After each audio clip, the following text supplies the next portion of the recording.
Hola, que Dios te bendiga ricamente en este domingo. Somos de la Iglesia Evangélica Bautista de las Delicias y por este medio te proponemos estar juntos en este tiempo de pandemia, en este tiempo de cuidarnos y cuidarte. Si querés, acompañarnos en oración y luego comenzamos con el mensaje de este domingo. Amado Padre, gracias por todo lo que tenés para nosotros. Gracias por este tiempo que estamos viviendo. Gracias porque podemos abrir tu palabra libremente, escudriñarla, aprender y ponerla en práctica. Gracias por lo que tenés para nosotros. Gracias por cada uno de los hermanos que estamos juntos por este medio. Y aquellos que no te conocen también agradecemos porque pueden ver y escuchar y poner en práctica lo que vos tenés para nuestras vidas. Bendito eres, Padre. En el nombre de Cristo Jesús. Amén y amén. Bien, en la escuela dominical estamos viendo el capítulo 17 de Hechos de los Apóstoles, cuando Pablo y Silas van a la Berea. Pero el tema de hoy radica en otro punto de Hechos de los Apóstoles. Si querés acompañarme, eh, luego de la ascensión de Jesús van a pasar 10 días, ¿sí? Hasta Pentecostés, y durante esos 10 días, ¿sí? Los que estaban allí, muchos, los 120, se les dio una orden, quedarse y esperar en Jerusalén, ¿sí? Y la promesa, va a venir sobre vosotros el Espíritu Santo. Eso lo podemos ver en Hechos de los Apóstoles, capítulo 1, versículo 4, fíjate lo que dice: y estando juntos les mandó que no se fueran de Jerusalén, sino que esperasen la promesa del Padre, la cual les dijo: oíste de mí, ¿sí? Y la promesa del Padre era que iba a venir sobre ellos el Espíritu Santo, iban a recibir poder. Bien, fíjate lo que dice en Lucas 24, ¿sí? 52, ¿sí? Vamos al Evangelio según San Lucas, capítulo 24, versículo 52. Ellos, después de haberle adorado, ¿sí? Volvieron a Jerusalén con gran gozo.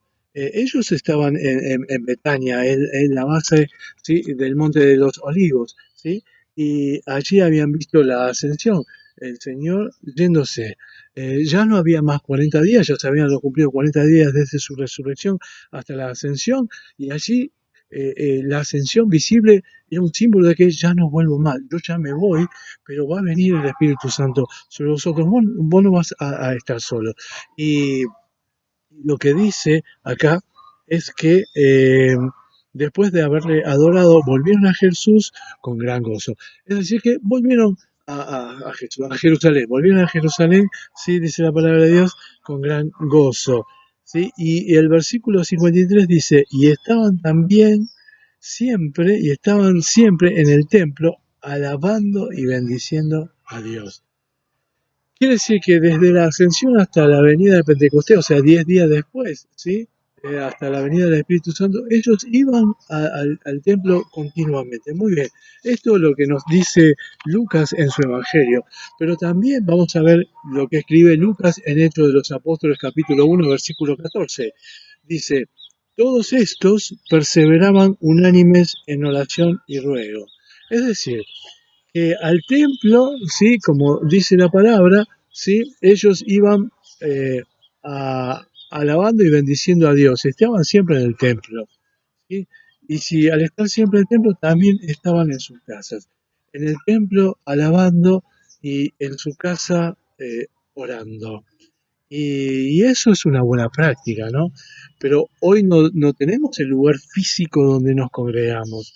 Es decir, que eso se traslada a tu hogar. Y como venimos haciendo énfasis desde hace mucho tiempo, que tu hogar es tu primer iglesia.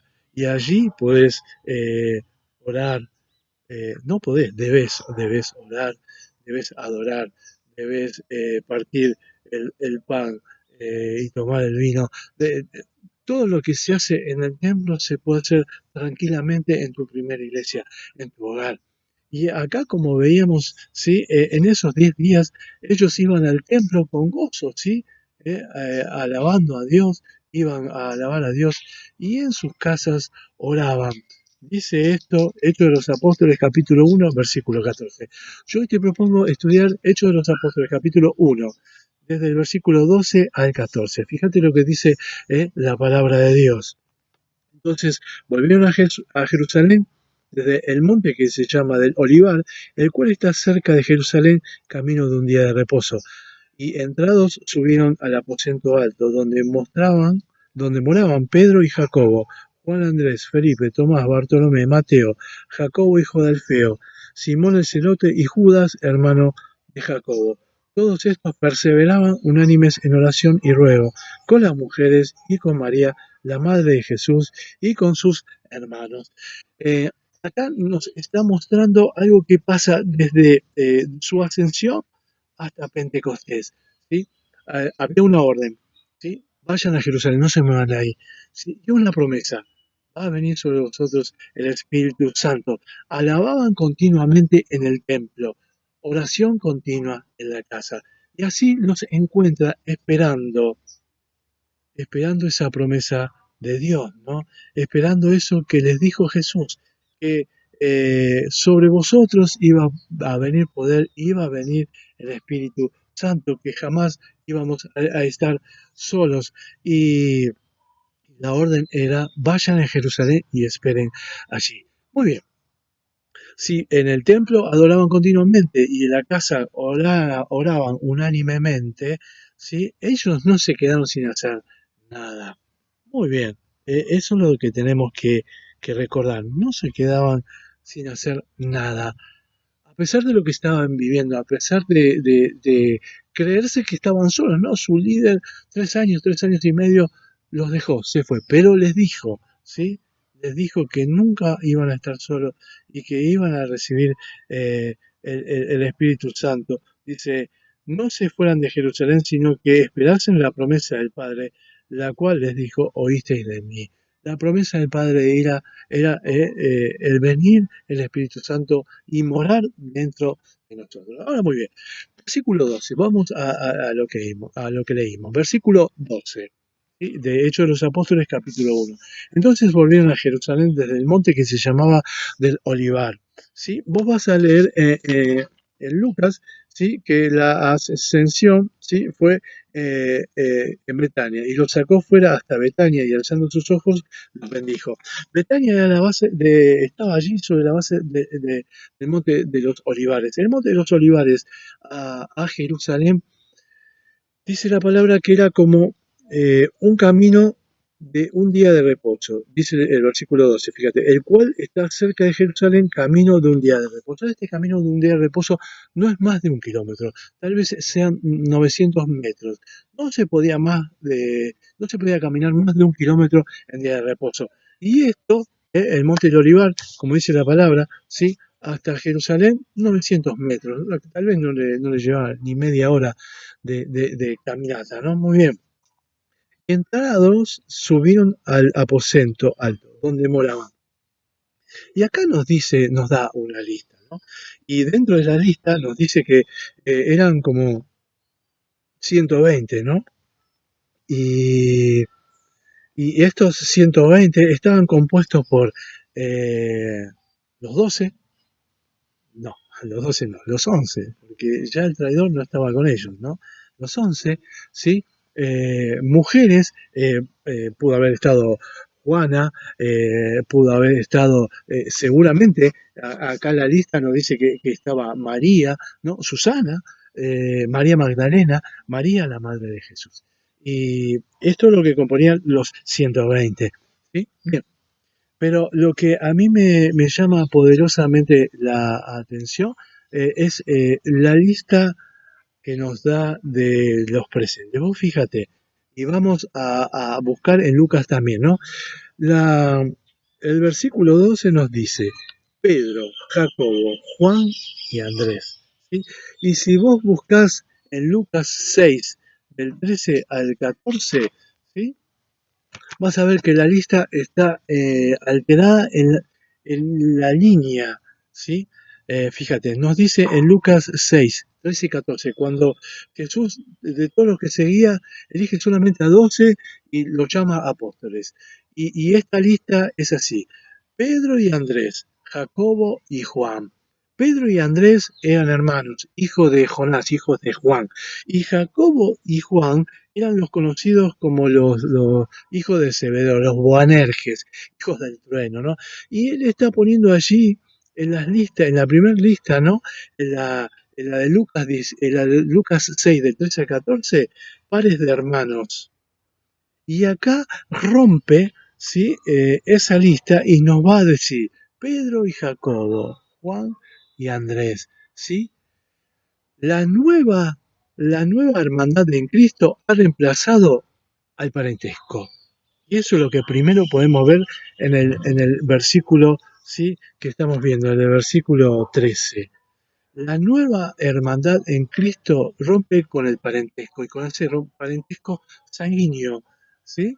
Y nos va a hacer familia, más allá de la sangre. Porque vos fíjate, el versículo 16 de Hechos de los Apóstoles, capítulo 1, versículo 16, ¿cómo nos dice Pedro, no? Varones hermanos. Y varones hermanos nos considera como hermanos entre todos. Y acá en la lista nos deja ver que, que lo que nosotros vivimos como familia en Cristo rompe ese lazo de sangre para hacernos familia. Vamos a Efesios 2, capítulo 19. ¿Sí? Vamos a la epístola a los Efesios, capítulo 2, versículo 19. Así que ya no sois, dice la palabra de Dios en Efesios 2, 19, así que ya no sois extranjeros ni advenedizos, sino conciudadanos de los santos y miembros de la familia de Dios. Al ser miembros de la familia de Dios, ya lo sanguíneo en la lista que nos da Lucas, ¿no?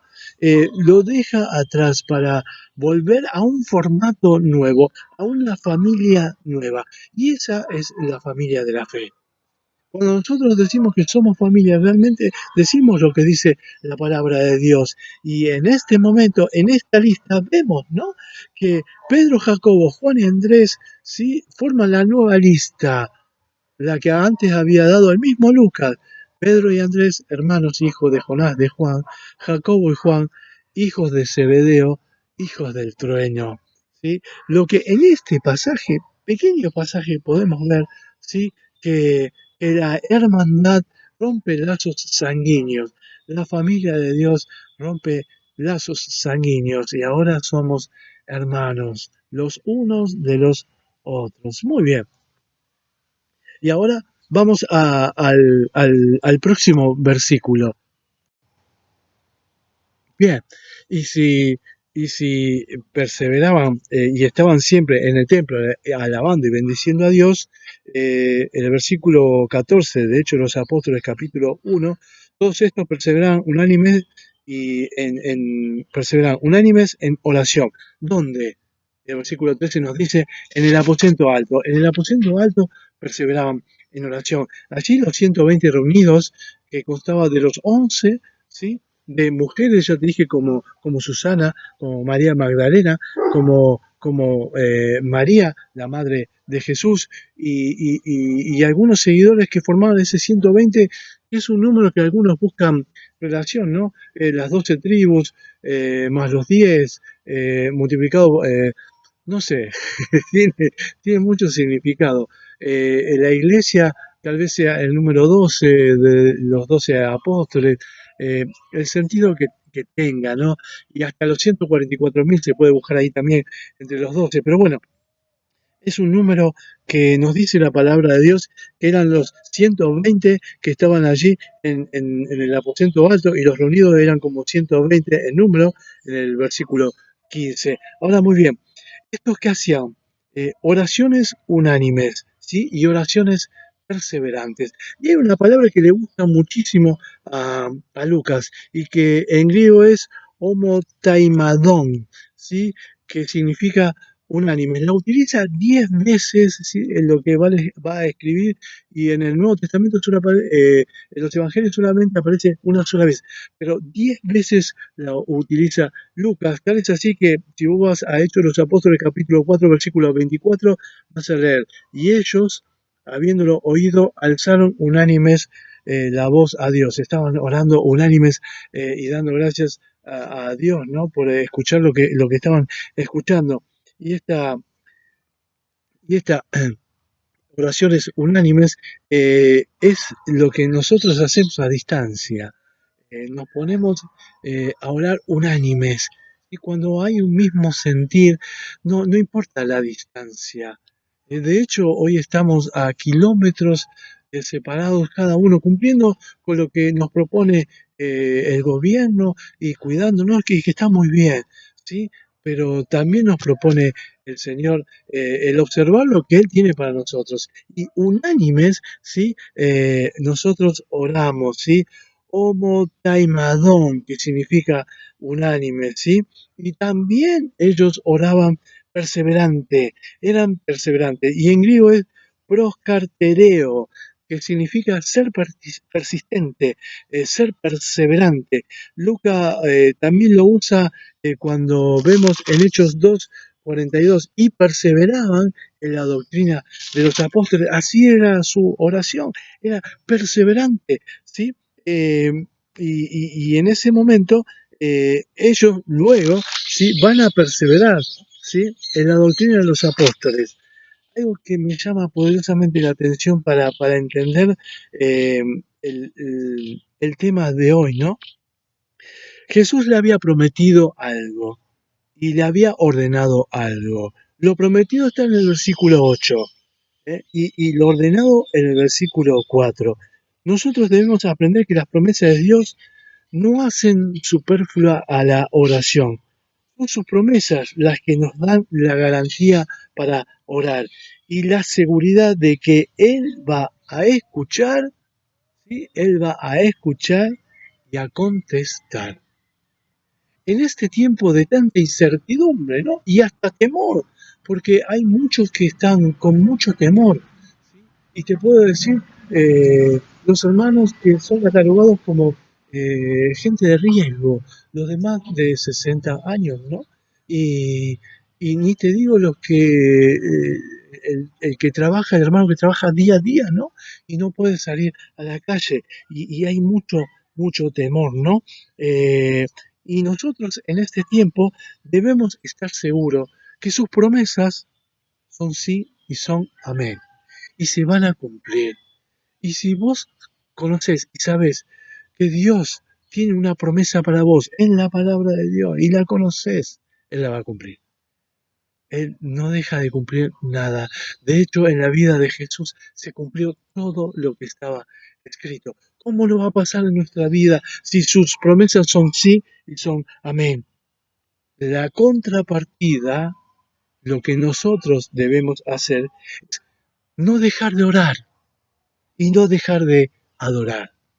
Como hicieron ellos en aquel momento y sentían gozo, ¿no? Porque iban al templo y adoraban, ¿sí? Y iban a sus casas y oraban.